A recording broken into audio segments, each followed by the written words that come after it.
This message is non-copyright. Duplication is encouraged. A number of years ago, in a Baptist church in Crystal Palace in southern London, the Sunday morning service was closing, and a stranger stood up at the back, raised his hand, he said, "Excuse me, Pastor, can I share a little testimony?" The pastor looked at his watch, he said, "You've got 3 minutes." And this man proceeded. He said, "I've just moved into this area. I used to live in another part of London. I came from Sydney in Australia. And just a few months back, I was visiting some relatives, and I was walking down George Street. You know where George Street is in Sydney? It runs from the business hub out to the Rocks, the colonial area. And he said, a strange little white-haired man stepped out of a shop doorway, put a pamphlet in my hand, and he said, "Excuse me, sir, are you saved? If you die tonight, are you going to heaven?" He said, I was astounded by those words. Nobody had ever told me that. I thanked him courteously, and all the way on British Airlines back to Heathrow, this puzzled me. I called a friend who lived in this new area where I'm living now, and thank God he was a Christian. He led me to Christ. And I'm a Christian, and I want a fellowship here. And Baptists love testimonies like it. Everyone applauded and welcomed him into the fellowship. That Baptist pastor flew to Adelaide in Australia the next week. And 10 days later, in the middle of a 3-day series in a Baptist church in Adelaide, a woman came to him for counseling, and he wanted to establish where she stood with Christ. And she said, "I used to live in Sydney. And just a couple of months back, I was visiting friends in Sydney, doing some last-minute shopping down George Street, and a strange little white-haired man, elderly man, stepped out of a shop doorway, offered me a pamphlet, and said, 'Excuse me, ma'am, are you saved? If you die tonight, are you going to heaven?'" She said, I was disturbed by those words. When I got back to Adelaide, I knew this Baptist church was on the next block from me, and I sought out the pastor, and he led me to Christ. So, sir, I'm telling you that I am a Christian. Now, this London pastor was now very puzzled. Twice, within a fortnight, he'd heard the same testimony. He then flew to preach in the Mount Pleasant Baptist Church in Perth. And when his teaching series was over, the senior elder of that church took him out for a meal. And he said, "Mate, how'd you get saved?" He said, "I grew up in this church from the age of 15 through Boys Brigade. Never made a commitment to Jesus, just hopped on the bandwagon like everybody else. And because of my business ability, grew up to a place of influence.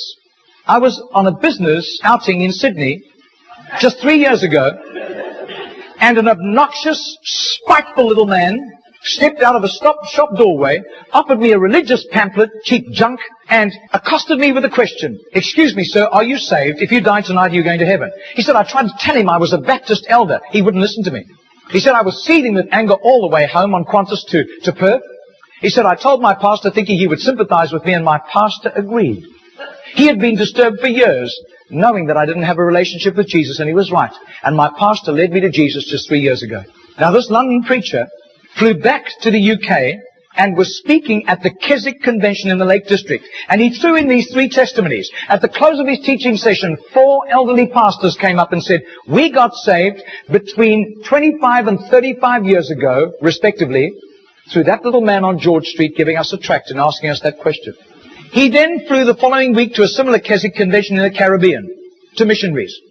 And he shared the testimonies. At the close of his teaching session, 3 missionaries came up and said, "We got saved between 15 and 25 years ago, respectively, through that little man's testimony and asking us that same question on George Street in Sydney." Coming back to London, he stopped outside Atlanta, Georgia, to speak at a naval chaplains convention. And when his 3 days of revving these naval chaplains up, over 1,000 of them, in soul winning, the chaplain general took him out for a meal. And he said, "How did you become a Christian?" He said, "Well, it was miraculous. I was a rating on a United States battleship, and I lived a reprobate life. We were doing exercises in the South Pacific, and we docked in Sydney Harbour for replenishments. We hit King's Cross with a vengeance. I got blind drunk. I got on the wrong bus, got off in George Street, and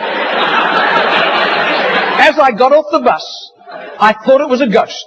This elderly white-haired man jumped in front of me, pushed a pamphlet in my hand and said, 'Sailor, are you saved? If you die tonight, you're going to heaven.' He said, the fear of God hit me immediately. I was shocked sober and ran back to the battleship, sought out the chaplain. The chaplain led me to Christ. And I soon began to prepare for the ministry under his guidance. And here I am in charge of over 1,000 chaplains, and we're bent on soul winning today."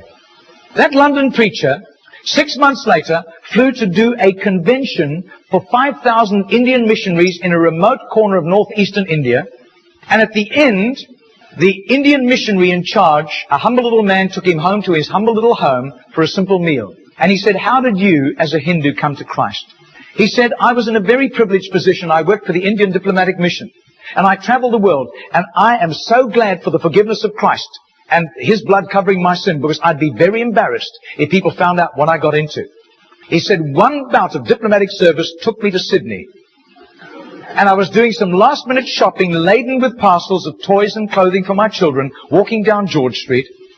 And this courteous little white-haired man stepped out in front of me, offered me a pamphlet, and said, "Excuse me, sir, are you saved? If you die tonight, are you going to heaven?" He said, I thanked him very much, but this disturbed me. I got back to my town, I sought out the Hindu priest, and he couldn't help me. But he gave me some advice. He said, just to satisfy your curious mind, nothing else, go and talk to the missionary in the mission house at the end of the road. And that was fatal advice. He said, because that day the missionary led me to Christ. I quit Hinduism immediately and then began to study for the ministry. I left the diplomatic service, and here I am, by God's grace, in charge of all these missionaries, and we are winning hundreds of thousands of people to Christ.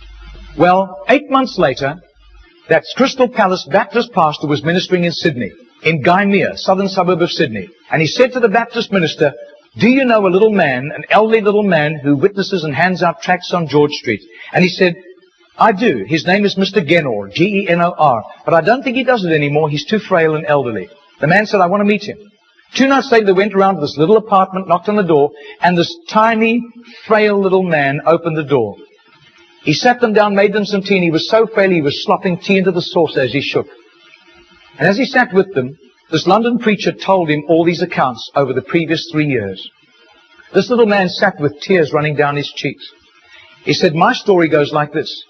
He said, I was a rating on an Australian warship, and I lived a reprobate life, and in a crisis, I really hit the wall, and one of my colleagues, whom I gave literal hell, was there to help me. He led me to Jesus, and the change in my life was night to day in 24 hours. And I was so grateful to God.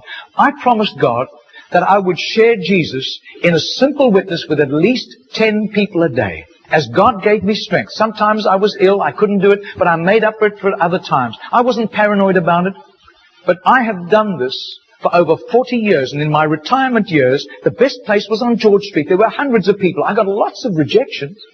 But a lot of people courteously took the tracts. And he said, in 40 years of doing this, I've never heard of one single person coming to Jesus until today. Do you know, I would say that has to be commitment. That has to be just sheer gratitude and love for Jesus to do that, not hearing of any results. Margarita did a little count. That's 146,100 people. That simple little non-charismatic Baptist man influenced somehow to Jesus. And I believe what God was showing that Baptist minister was the tip of the tip of the tip of the tip of this iceberg. Goodness knows how many more had been arrested for Christ and were doing huge jobs out in the mission field. Mr. Genor died 2 weeks later. And can you imagine the reward he went home to in heaven?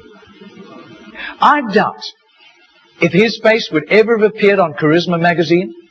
I doubt if there would ever have been a write-up with a photograph in Billy Graham's Decision magazine, as beautiful as those magazines are. Nobody except a little group of Baptists in southern Sydney knew about Mr. Genor. But I'll tell you, his name was famous in heaven. Heaven knew Mr. Genor. And you can imagine the welcome and the red carpet and the fanfare he went home to when he arrived in glory.